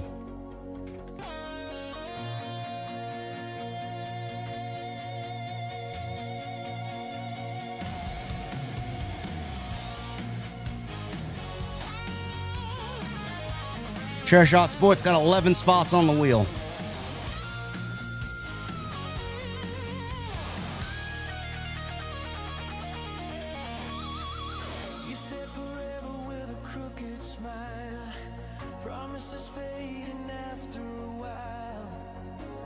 Also, if you guys are going to win the wheel tonight, I'm going to need you to reach out to me. Either Twitter DM, Instagram DM, email. Reach out to me and get me your info, your name and address so I could get your shit out. I got to get Dingleberry out and I got to get Fulluminati's out. So I got to get those 2 guys out because they won the last 2 wheels. So if you're going to win the wheel tonight, make sure you appropriately hit me up. Mark Carpenter is on the wheel. Thank you, Mark. He says if Vince was still around, a human monies match on a pole would be Fallon Henley versus Maxine Dupree.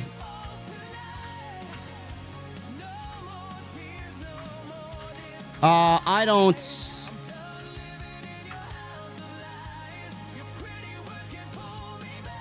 think we should be having anything on a pole match. I don't think Vince should be back, and I don't think Maxine Dupree in a wrestling capacity needs to be on my television. Jonesy, I see you, bro. Thank you for being here, man. Sim3111 with a $5 super chat. I don't even know why I try anymore. I don't know why I even try. Beantown with a 20 bomb. Beantown. He's on the wheel twice, my God, Beantown. Beantown, if you win the wheel again, bro, what are you doing with the merch? You giving it to a friend, a family member? Beantown with a 20. So that's 3 spots on the wheel. JD Ross sucked tonight. Nothing on this show made me pump for SummerSlam. Just the Roman Seth segment. Braun doesn't have a match because of a dead tag team division.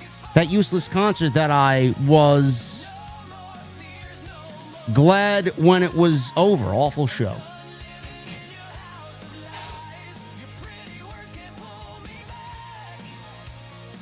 Triple M, you're on Pal World?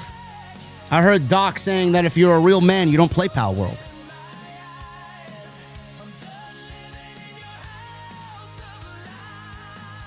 If you're a grown adult, a grown male, Triple M, you don't play Pal World. I gotta get back on too, man. I'm having way too much fun on Black Ops 1.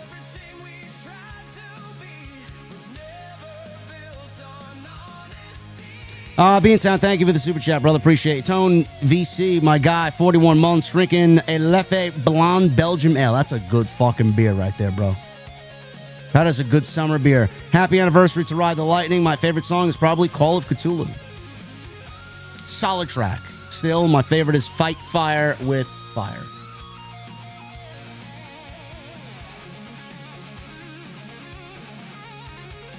What the fuck is it? What is it about?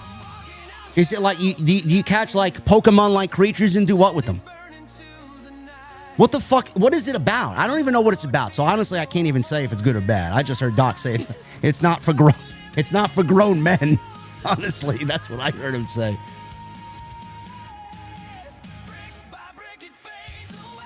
Tone, thank you, brother. D Nice with a 499. Did anyone take the over on how many times WWE would have midgets on my TV this year? No. Not even a thought when we get 2026, bro. Pal World is Pokemon with guns. Oh, okay. My guy Hurricane with a $10 super chat. We got to get Hurricane on the wheel twice. Thank you, Hurricane. Think about this. That we are comparing how bad this creative is to when Vince was running the show speaks volumes. It is Vince level bad. At least we still have JD, the last real truth teller. I will always be honest with you guys. Always. Always. Big E to win with a 499. I guess we're going to be in for an awful, terrible Raw when Mike Santana... Cruz Montana will be making his NXT debut. You know, I said this about Gunther. I said this about Finn Balor. I said this about somebody else. I can't remember who, but I don't dislike the Cruz Montana name. And now that Mike Santana told us what the name means, he's just honoring his father. It's a little bit more digestible. It's just stupid because Jordan Grace came in and she got to keep her name. Joe Hendry came in and he got to keep his name. Mike Santana, I know him as Mike Santana. We all know him as Mike Santana. Now we got to get used to Cruz Montana. I'm hoping that he could make Cruz Montana into a marquee name that I could see on the main event. The guy's got all the talent in the world, and the guy is going to be a main event player. It's up to WWE to see that he is a main event player. Michael Krause with a $10 super chat. Thank you, Michael. Michael is on the wheel twice because he donated 10 and he's got an extra spot. Last night for AEW and tonight's Raw was so bad my eyes cannot bleed no more. No energy left to say how you know Big Bird is all gas, no brakes with it. Yeah. Yeah, this was definitely one of these. Yeah, it was definitely one of those shows tonight, for sure. Thank you, Michael. We love you, brother. Marshall D with a 499. I wish our Vince McMahon ain't back after seeing this show, Hendry and Danhausen segment. What the fuck was that? Brother, I don't know what to tell you. I can't wait to hear WWE Radio put over the Danhausen segment. Bro, if I'm going to ask tomorrow. What did Busted Open say about this Danhausen segment last night? Dingleberry. Thank you, brother. We got Dingleberry in the chat. I got to get him his merch this week. He's on the wheel another 2 times tonight. I cannot believe that this show just aired on television. What has happened to the wrestling we fucking love? Brother, I don't know. I don't know.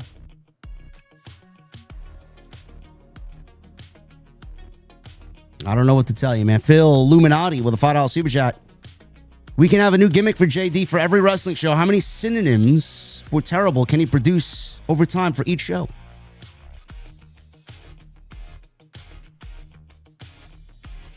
Only the most vile ones, Phil.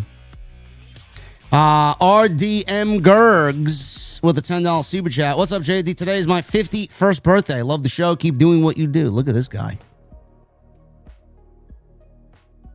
Appreciate you, brother. Happy birthday. Enjoy 51. It's a blessing to even make it that far nowadays. You're on the wheel, brother. I'm pulling for you on the wheel. Get you a new beer mug. Captain Solo with a $2 super chat. Vince McMahon is back. Can't convince me otherwise. He's got to be.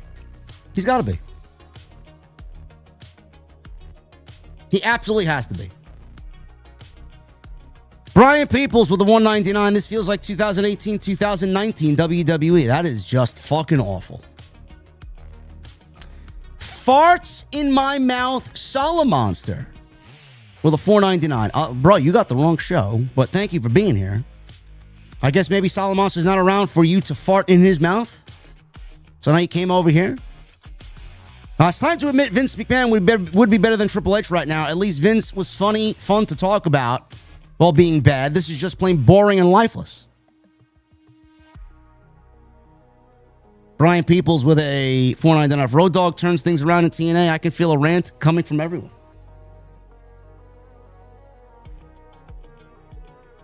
I don't even think he's with TNA. They were supposed to bring him in, and then those talks just died. Brian Peoples and Fart in My Mouth Solomonster, thank you for the super chats. Gentlemen, Celeste Williams with a $10 super chat. Celeste Williams is on the wheel twice. Celeste Williams. JD, trust me when I say, me as well as any other person that is watching the current product, we understand the hell out of your frustrations at this point. I'm just at a loss for words. Celeste, I don't know. I don't know. If you don't feel the way that I do, if you are not frustrated, I genuinely think there's something wrong with you. I really do.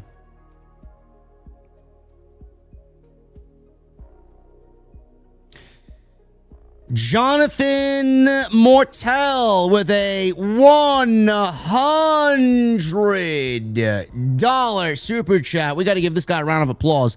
Damn, JD, hope this makes your night somewhat enjoyable. Danhausen and Hendry killed tonight's Raw for me, and last night Jay White almost living in a wheelchair was it for me with AEW. Keeping the one constant voice in the wrestling community on a weekly basis. OTS for life. We got to give Jonathan Mortel a round of applause here, chat, because that's a lot of money.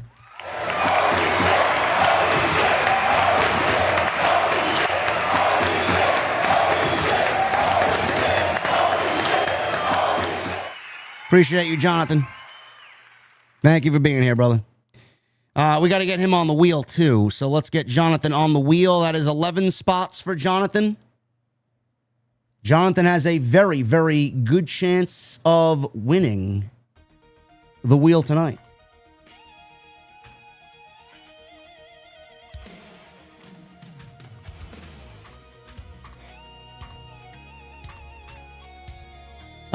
Meta 3791 with a $20 super chat. I've been so close to winning the wheel twice. I'm feeling lucky tonight, but in all seriousness, TKO has single-handedly sucked the soul out of WWE. It's so fucking sad. 2024 feels like a fever dream. Keep preaching, brother. I will always do that, Meta. I'm pulling for you, brother. You got 3 spots on the wheel there. 20 and then the 1 because we hit the goal. MGM Ballin with a $10 super chat. He's on the wheel twice. My guy MGM Ballin.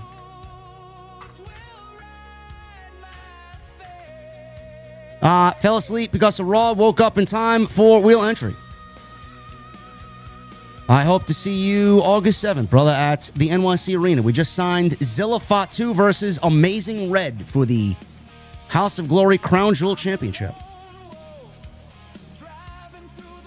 Should be a banger. I got Street Fighter with a $10 super chat. He's got 2 spots on the wheel. Thank you, Street Fighter.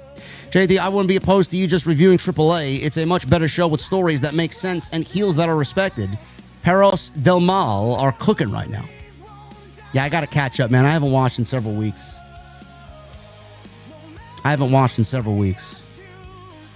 J. Ray with a $5 super chat. The IWC X for this. They complained that Tony Khan didn't do anything with Danhausen for 2 years. Now WWE is going overboard with his marketing.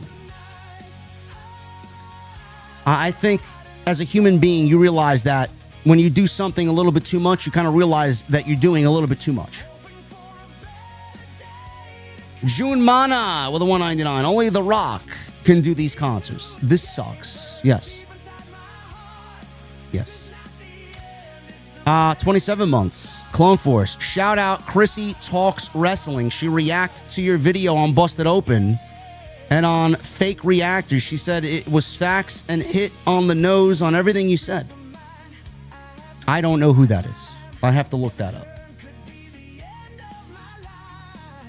Chrissy Talks Wrestling. I don't know who that is, bro. I don't watch anybody. I don't watch anybody. The only one I listen to are legitimately Solid Monster, Cornette, and maybe some of Stevie Richards. That's it. I don't watch anybody else.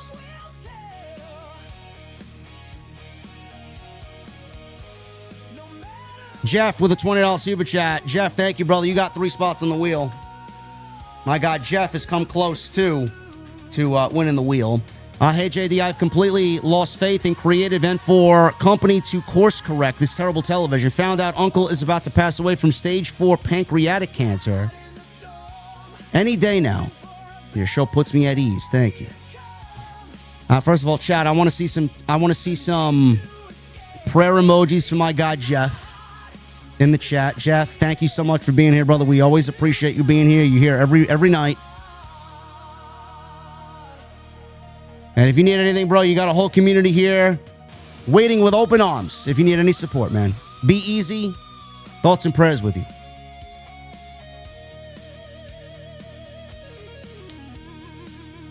KB Kid with a $20 super chat. Penta hasn't come out to the ring in weeks, so they want everyone not to care about Penta and care about Gable more because putting Penta on TV, people might actually like him. I've never seen better writing, WWE. Clown emoji.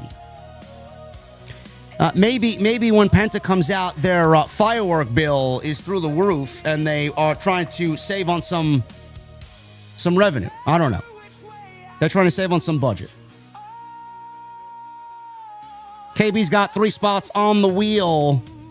Zero Kaiba with 51 months. Just like the Odyssey, our version of the Siren song would be the return to Prime WrestleMania 40. WWE and Prime AEW in 2022, yeah? Yep.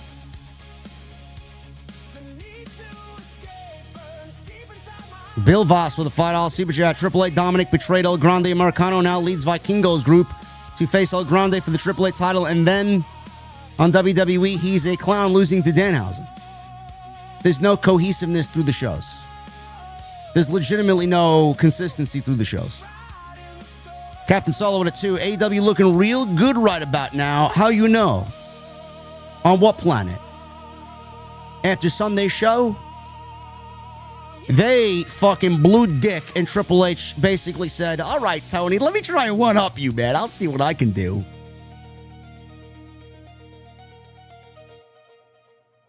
B, who's this? B-I-J? Bidge? Beige 2026 with a $9.99? I wish YouTube gave us our old names back, bro. I really do.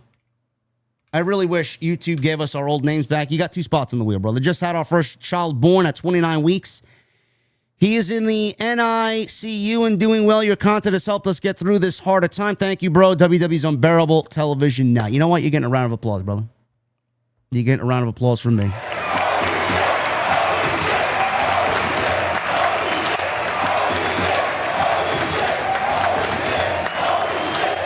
Let me see some prayer emojis for my guy, man. 29 weeks. Good luck with that, brother. Thoughts and prayers to you and the wife.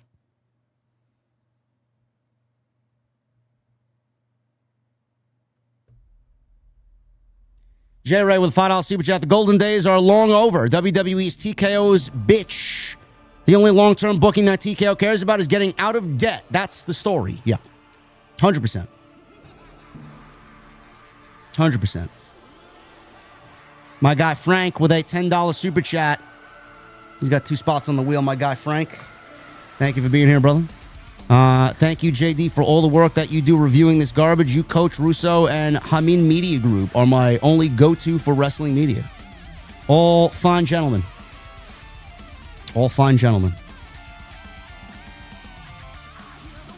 Thank you, Frank. Hollywood guy with $5 super chat. We need the Wyatt 6 and Karrion Kross. And where's the Miz and Kit Wilson? I don't know, bro. I have no idea. Where's the Miz and Kit Wilson? Not like the show was any better with them on it, but where are they? Miz is out playing celebrity golf.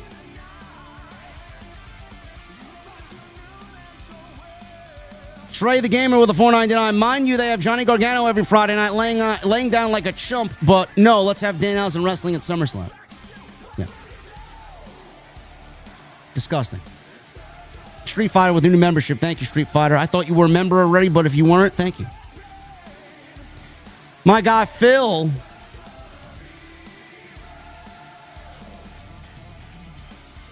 I appreciate you, Phil, with a $9.99 here. I'm trying to copy your name. There you are. You say, secondhand embarrassment watching Raw tonight from Danhausen and Joe Hendry to no tag team title match at SummerSlam and nothing new between Roman and Seth. I'm really thinking of taking a break from wrestling.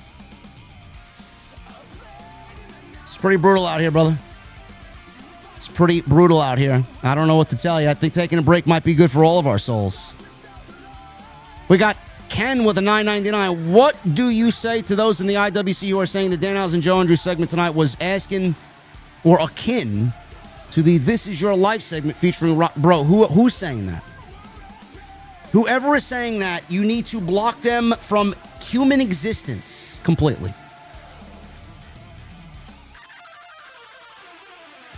I don't understand it. The IWC is not real life. True Styles with new membership, thank you. Brian Roberts, 3 months, thank you. Thank you to both of you.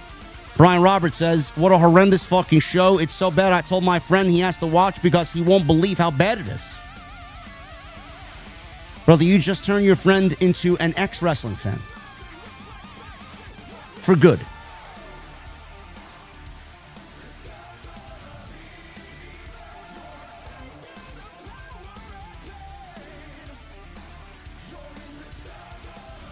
Don Stoney with $5 super chat. Shout out to Don Tony Wrestling Soup, Spitball Media, and as fucking always, rest in peace, Kevin Castle. Stoney,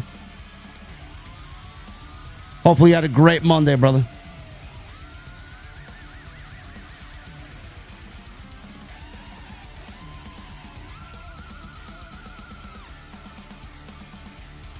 Celeste Williams with a $20 super chat. Celeste has another 2 spots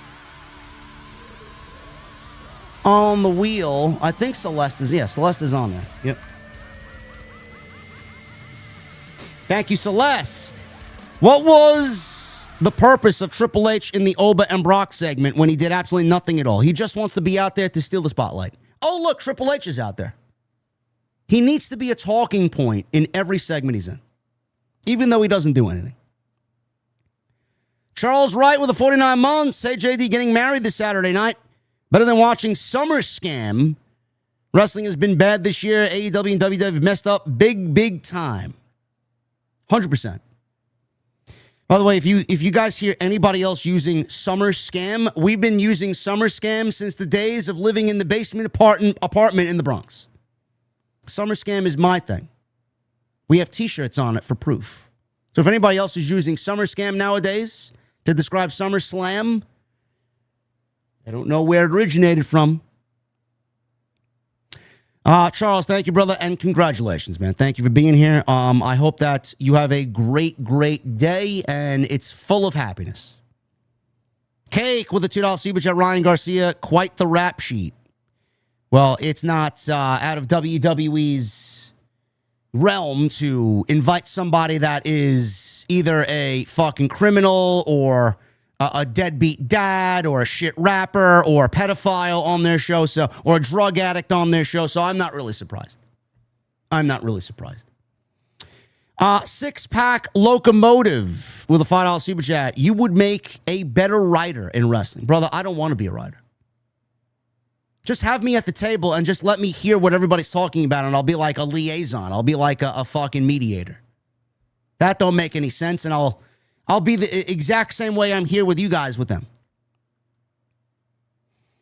Triple M, $2 super chat. Thank you, brother. I got to get back on D2 as well. I Black Ops 1 and 2 have my attention right now. I'm having a great time.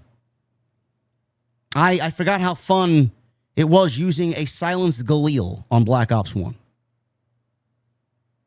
Yo, boy Pete with a $20 super chat. Pete, you are really, really, really making a case to win this wheel tonight, huh? If Pete doesn't win this wheel, I would be shocked. He's got all these spots on the wheel. But JD, everything's great. Everything's fine, JD. It's SummerSlam week. Everything's great. Stop being so negative, JD. Stop being so negative, JD. AJ with a $1.99. Painmaker Chris Jericho. Brother, he was more like Alice Cooper. Yeats. LMAO with a $4.99. At the end of the day, JD, are you having fun? Triple H wants to know. No, I'm not having fun. No, I'm not having fun.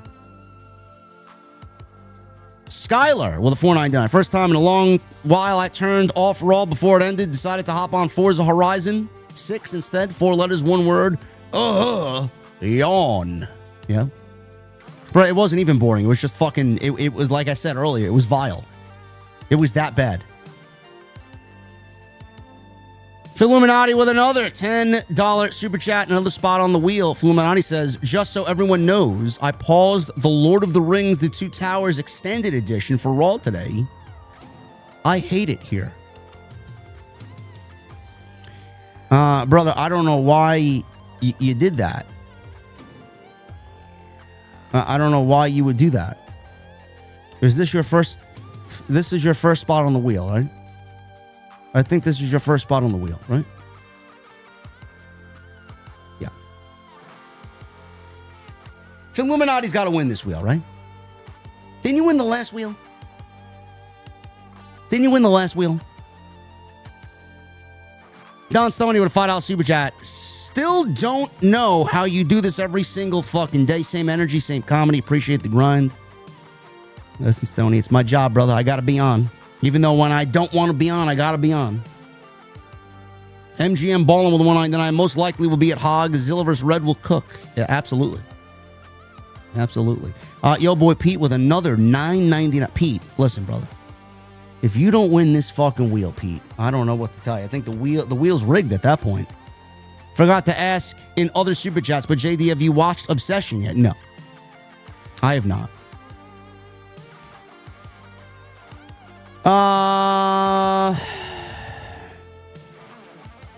We got the other Phil with another spot on the wheel.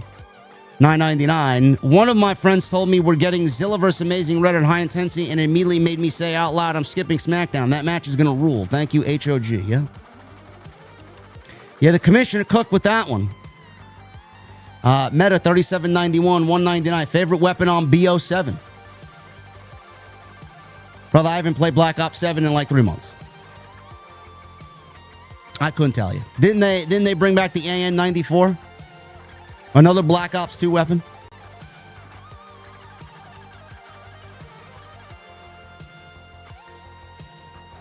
Dark one with a $9.99. TKO stock price at July 1st, $217.19. Today, $182.86. July has been tragic for the stock price. Good. Fuck him.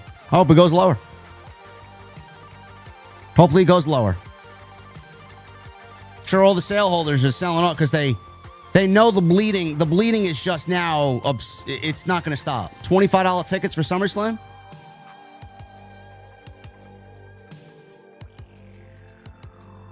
Triple H may be actually putting on a terrible television show just to spite TKO. I wonder if that's the case. Dark one with $2, not $2, a $10 super chat. He's on the wheel twice. Dark one. Dark one's got 2, and then Justin Toner, $5 super chat. Man between Redemption and Raw. It's been a tough 24 hours. Thanks for everything, JD. Really enjoying the Patreon content. Glad to be a member. Thank you. I'll be hopping over there and doing something tonight. I'll be looking at what you guys have asked. And I got to get a poll up for this Thursday's watch-along. So we'll be doing that. All right, guys. Let's get the music here. It's time to spin the wheel. It's time to spin the wheel. Let's shuffle. First of all, let me copy and paste all these names just in case something goes wrong. We shuffle. All right. You guys ready? Spin the fucking wheel. All of the things I've seen, every long and winding road.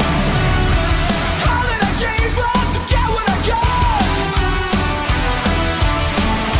And maybe you'll understand why I'm never gonna stop. The best of the best of the best. Oh my goodness, Jonathan Mortel. Oh my goodness.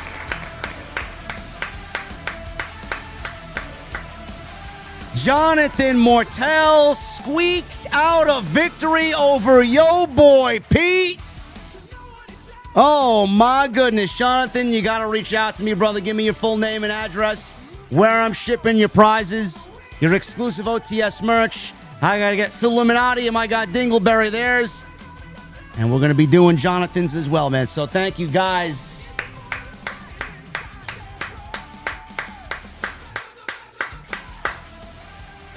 Jeff comes in with a last-minute $10 super chat. Hey, JD, follow up to my statement before on the creative. What else will it possibly take?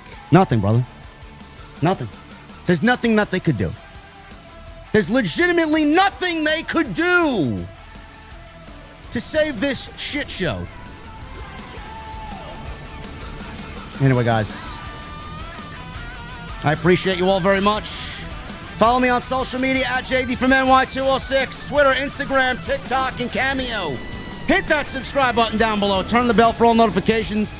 Go check out all the great content tomorrow, 11:30 a.m.